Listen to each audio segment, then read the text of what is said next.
დაახლოებით 10 წლის წინ საქართველოში მასიურად დაიწყო მიტოვებული ჩაის პლანტაციების რეაბილიტაცია.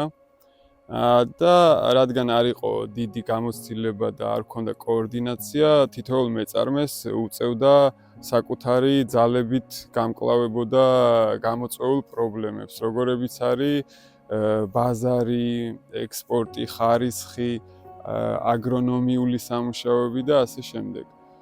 მეტნაკლებად მეწარმეები ვიცნობდით ერთმანეთს და ბოლოს მივედით იმ აზრამდე, რომ შეგვექმნა ჩაის წარმოებულთა გაერთიანება, სადაც გავცვლიდით ერთმანეთის გამოცდილებას, როგორ ვებრძვით გამოწვეულ პრობლემებს და შეგვეძლებოდა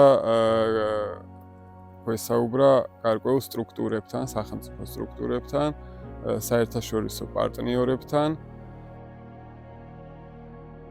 ჩვენთვის ერთ-ერთი უმთავრესი ის არის, რომ თელ მსოფლიოს გვინდა რომ გავაგებინოთ ქართული ჩაი თუ რამდენად სუფთა, რამდენად ჯანსაღი და რამდენად უნიკალური პროდუქტია. თუმცა ამას სჭირდება აქტიურად მუშაობა და ჩვენი ორგანიზაციის ჩაის რესპუბლიკის ერთ-ერთი მთავარი პრიორიტეტი არის გაყიდვების გაზრდა, ცნობადობის ამაღლება. ჩვენი სამომავლო გეგმები არის ის, რომ ის რაც არ ხდებოდა 30 წლის განმავლობაში, გვინდა რომ ამ გაერთიანებით გავაცოცხლოთ, ასე ვთქვათ, ახალი ისტორია, ახალი გეგმები შევიმუშავოთ ქართული ჩაისთან დაკავშირებით. Georgia has been experiencing very high rates of growth over the last years. However, if we look at locations like here, out of the bigger cities, people are still waiting to turn that growth into opportunities for them.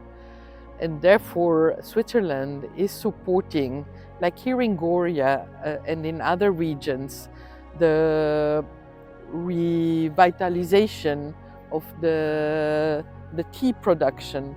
And tea production has a long history here in Goria. It's deeply ingrained in the traditions. And therefore, the support is to revitalize it and, on the other hand, to support as well other opportunities like hospitality, which can be linked to it.